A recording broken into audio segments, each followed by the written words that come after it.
اعوذ باللہ من الشیطان الرجیم بسم اللہ الرحمن الرحیم قد افترینا علی اللہ کذبا ان عدنا فی ملتکم بعد اذ نجانا اللہ منها وما یکون لنا ان نعود فیہا الا ان یشاء اللہ ربنا وسع ربنا كل شيء علما على الله توكلنا ربنا افتح بيننا وبين قومنا بالحق وأنت خير الفاتحين۔ یقیناً ہم نے اللہ تعالیٰ پر جھوٹ باندھا اگر تمہاری ملت میں لوٹ آئیں، اس کے بعد کہ اللہ تعالیٰ نے ہمیں اس سے نجات دی ہے، اور ہمارے لیے یہ ممکن نہیں کہ ہم اس میں لوٹ آئیں مگر یہ کہ اللہ تعالیٰ چاہے جو ہمارا رب ہے۔ ہمارے رب نے ہر چیز کو علم سے گھیرا ہوا ہے۔ ہم نے اللہ تعالیٰ پر بھروسہ کیا۔ اے ہمارے رب، ہمارے اور ہماری قوم کے درمیان حق کے ساتھ فیصلہ فرما، اور تو ہی سب فیصلہ کرنے والوں میں سے بہترین ہے۔ سورۃ الاعراف آیا 89۔ شعیب علیہ السلام نے ملت کفر میں واپسی کو اللہ تعالیٰ پر افطراح باندھنا قرار دیتے ہوئے کہا، اگر ملت کفر کو اختیار کریں اور اس کے بعد کہ اللہ تعالیٰ نے ہمیں اس سے نجات دے دی تو ہم جھوٹے ہیں اور اللہ تعالیٰ پر افتراء پردازی کرتے ہیں، کیونکہ ہمیں معلوم ہے کہ اس سے بڑا کوئی جھوٹا اور افتراء پرداز نہیں جو اللہ تعالیٰ کا شریک ٹھہرائے، حالانکہ وہ ایک ہے، بے نیاز ہے، جس کے ساتھ کوئی دوسرا شریک نہیں۔ اگر اس علم کے بعد بھی ہم ملت کفر اختیار کریں تو اس کا یہ مطلب ہے کہ ہم اس ملت کفر کا حق سمجھتے ہیں اور وہ دنیا میں اپنا اقتدار قائم کرے۔ ہم اقتدار کو اللہ تعالیٰ کے دین کا نہیں طاغوت کا حق سمجھیں گے، یوں اللہ تعالیٰ پر جھوٹ باندھیں گے، اس کے دین کے مقابلے میں ملت کفر کو ترجیح دیں گے، تو یوں ہم ثابت کریں گے کہ نعوذ باللہ اللہ تعالیٰ کا دین حق نہیں، جو کہ بہت بڑا جھوٹ ہے۔ دین حق کو چھوڑ کر ملت کفر کی طرف پلٹنے والا صراط مستقیم سے کیسے ہٹ جاتا ہے؟ ملت کفر کی طرف لوٹ جانے والے کا دین اللہ تعالیٰ کے لیے خالص نہیں رہتا۔ اس کی اطاعت صرف اللہ تعالیٰ کی اطاعت نہیں ہوتی، وہ اللہ تعالیٰ کے سوا دوسروں کو رب بنا لیتا ہے اور اس طرح وہ صراط مستقیم سے ہٹ جاتا ہے۔ وَمَا يَكُونُ لَنَا أَن نَّعُودَ فِيهَا، اور ہمارے لیے یہ ممکن نہیں کہ ہم اس میں لوٹ آئیں۔ آیت کا یہ حصہ شعیب علیہ السلام کا اعلان ہے، ہمارے لیے ممکن ہی نہیں کہ ہم تمہاری ملت میں لوٹ آئیں۔ جو انسان حق کو قبول کر لیتا ہے وہ انسان کی غلامی کی حقیقت کو سمجھ جاتا ہے، اس طرح انسان کی انسانیت ہی ختم ہو جاتی ہے۔ شعیب علیہ السلام کے کہنے کا مطلب یہ ہے کہ کیسے ممکن ہے کہ دوبارہ انسانیت کے خاتمے کے لیے پروگرام میں شامل ہوا جائے؟ انسان کے لیے یہ بہت بڑی مصیبت ہے کہ وہ دوسرے انسانوں کی خواہشات، رجحانات، ارادوں، مرضی اور حکم کا پابند ہو، وہ جیسے جی چاہے انسانوں کو چلائیں۔ شعیب علیہ السلام کے کہنے کا مطلب یہ ہے کہ کیسے ممکن ہے کہ ہم جان بوجھ کر دوبارہ انسانوں کی غلامی اختیار کر لیں۔ ملت کفر میں لوگوں کے مال بھی وقت کے بڑوں کے پاس چلے جاتے ہیں، جیسے چاہیں استعمال کریں، اولاد بھی انہی کے ہاتھ میں چلی جاتی ہے، جیسے چاہیں ان کے اندر اخلاق اور عادات کو پروان چڑھائیں۔ شعیب علیہ السلام کے کہنے کا مطلب یہ ہے کہ کیسے ممکن ہے کہ اپنے مال اور اولاد پھر سے تمہارے حوالے کر دیں۔ ملت کفر میں لوگوں کی عزت بھی اپنے ہاتھوں میں نہیں رہتی، یا تو ظلم کے ساتھ لوگوں کی عزت کے ساتھ کھیلا جاتا ہے یا لوگ ضمیر بدل کر دل کی خوشی سے عزتیں لٹاتے ہیں۔ شعیب علیہ السلام کے کہنے کا مطلب یہ ہے کیسے ممکن ہے پھر سے اپنی عزت تمہارے حوالے کر دیں، الا ان یشاء اللہ ربنا، مگر یہ کہ اللہ تعالیٰ چاہے جو ہمارا رب ہے۔ شعیب علیہ السلام نے یہ کہہ کر اپنے معاملات کیسے اللہ کے حوالے کر دیے؟ مگر یہ کہ اللہ تعالیٰ چاہے جو ہمارا رب ہے، کیونکہ اللہ تعالیٰ کی مشیت اپنی مخلوق میں نافذ ہوتی ہے۔ شعیب علیہ السلام یہ سمجھتے تھے کہ اللہ تعالیٰ کا علم ہر چیز پر حاوی ہے، وہ نہیں جانتے کہ مستقبل میں ان کے معاملات کس رخ پر چلنے والے ہیں۔ وہ ملت کفر میں جانے کو ناپسند کر سکتے تھے تو انہوں نے صاف نفرت کی۔ وہ ملت کفر میں جانے سے رک سکتے تھے، انہوں نے صاف انکار کیا، لیکن اللہ تعالیٰ کی مشیت کے بارے میں نہیں جانتے تھے، جبکہ انسانی معاملات کا دار و مدار اللہ تعالیٰ کی مشیت پر ہے، اس لیے انہوں نے اللہ تعالیٰ کی مشیت کو مستقبل کے معاملات سونپ دیے۔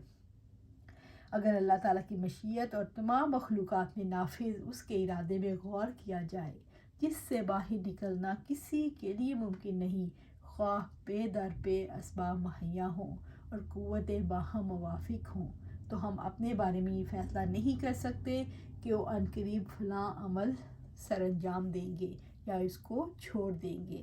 شعیب علیہ السلام نے کن وجوہات کی بنا پر کفر کو اس باعث سے مایوس کر دیا کہ وہ ان کی موافقت نہیں کریں گے؟ شعیب علیہ السلام نے متعدد وجوہات کی بنا پر کفار کو اس بات سے مایوس کر دیا کہ وہ ان کی موافقت کریں گے۔ شعیب علیہ السلام نے اور ان کے اصحاب نے ان کے دین کو ناپسند کرتے تھے اور اس سے سخت بغض رکھتے تھے، کیونکہ ان کا دین شرک پر مبنی تھا۔ شعیب علیہ السلام نے ان کے دین کو جھوٹ قرار دیا، ان کو اس بات پر گواہ بنایا کہ اگر انہوں نے اور ان کے اصحاب نے کفار کے دین کی اتباع کی تو وہ جھوٹے ہیں۔ انہوں نے اعلان اعتراف کیا، اللہ تعالیٰ نے ان کو کفار کے دین سے بچا کر ان پر احسان کیا۔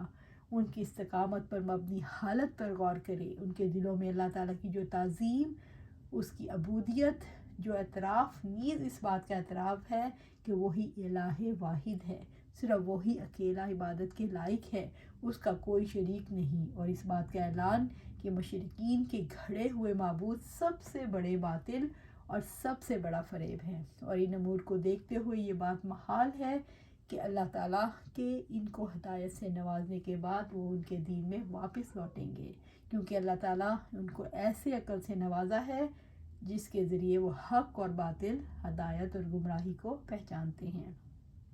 وَسِعَ رَبُّنَا كُلَّ شَيْءٍ عِلْمًا عَلَى اللَّهِ تَوَكَّلْنَا، ہمارے رب نے ہر چیز کو علم سے گھیرا ہوا ہے، ہم نے اللہ تعالیٰ پر بھروسہ کیا، ہمارے رب کے علم نے ہر چیز کا احاطہ کر رکھا، اس سے کوئی چیز چھپی ہوئی نہیں۔ ہمارے لیے یا کسی اور کے لیے اللہ تعالیٰ کی مشیت سے بھاگنا ممکن نہیں ہے۔ اس کی مشیت اس کے علم اور حکمت کے تابع ہے، وہ سب کچھ جاننے والا العلیم ہے۔ بندوں کے لیے کیا چیز فائدہ مند ہے اور کس سے وہ اپنے بندوں کے لیے کوئی تدبیر کرے۔ وہ انسان اللہ تعالیٰ پر توکل کر سکتا ہے جو اللہ تعالیٰ کو قوت کا سرچشمہ سمجھے، جو اس کو اپنے آخری پناہ گاہ سمجھے، جو یقین رکھے کہ آخری فیصلے اور فتح و شکست کا اختیار اللہ سبحانہ تعالیٰ کے ہاتھ میں ہے۔ جو انسان رب کے علم کی وسعتوں کا یقین رکھتا ہے وہ رب پر توکل کرنے لگتا ہے، وہ رب سے ہی ہر معاملے کا فیصلہ طلب کرتا ہے۔ علی اللہ توکلنا، ہم نے اللہ سبحانہ تعالیٰ پر بھروسہ کیا، یعنی ہم نے دین حق پر ثبات اور باطل سے برات کا معاملہ اللہ سبحانہ تعالیٰ کے سپرد کر دیا، اور اس کی حمایت کرتے ہوئے ہم نے اس پر اعتماد کیا۔ ہم نے اللہ تعالیٰ پر اعتماد کیا کہ وہ ایمان پر ثبات دے اور یقین میں اضافے کی توفیق دے۔ ہم اپنے رب پر بھروسہ کرتے ہیں، وہ ہمیں جہنم کے راستوں سے بچا لے گا اور ہدایت کے راستے پر ثبات عطا فرمائے گا۔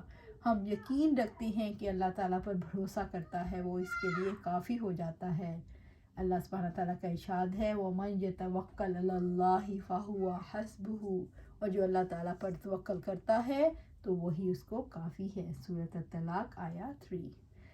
ربنا افتح بیننا، اے ہمارے رب ہمارے درمیان حق کے ساتھ فیصلہ فرما، یعنی ہمارے درمیان واضح فیصلہ فرما دیجئے، غیب سے ہماری مدد فرما دیجئے، وبین قومنا بالحق، اور ہماری قوم کے درمیان حق کے ساتھ یعنی انصاف کے ساتھ فیصلہ فرما دے۔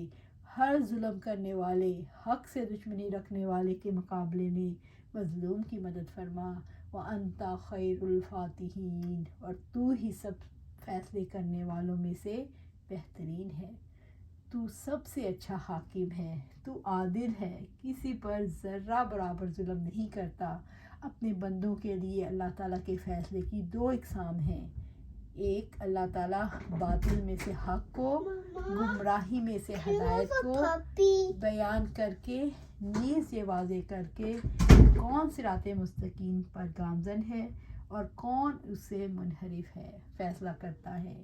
یہ اس کا علمی فیصلہ ہے. دوسرا ظالموں کو سزا دینے اور صالحین کو نجات اور اکرام عطا کرنے کے لیے جو فیصلہ کرتا ہے وہ اس کا جزائی فیصلہ ہے. بس اہل ایمان نے اللہ تعالیٰ سے دعا کی کہ وہ حق اور انصاف کے ساتھ ان کی اور ان کی قوم کے درمیان فیصلہ فرما دے. وہ انہیں ایسی آیات اور علامات دکھا دے جو فریقین کے مابین فیصلہ کن حیثیت رکھتی ہوں. اللہ سبحانہ تعالیٰ سے دعا ہے کہ ہم حق پر قائم رہیں، صراط مستقیم پر چلتے رہیں، عدل و انصاف سے کام لیں، کبھی حق کو چھوڑ کر باطل کی طرف رجوع نہ کریں، چاہے باطل کتنا ہی قوی کیوں نہ ہو، کتنا زور آور کیوں نہ ہو، کتنا ہی اس کا چلن کیوں نہ چلتا ہو. ہمیشہ حق کا ساتھ دینا ہے. یہ ہماری آزمائش کا ٹائم ہوتا ہے. جب ہم اس پر جمے رہتے ہیں تو اللہ تعالیٰ ہمیں اس سے آزمائش سے نکال دیتا ہے. اللہ سبحانہ تعالیٰ سے دعا ہے قرآن و سنت پر عمل کرتے رہیں اور اس پر ہمیں استقامت عطا فرمائے. آمین یا رب العالمین.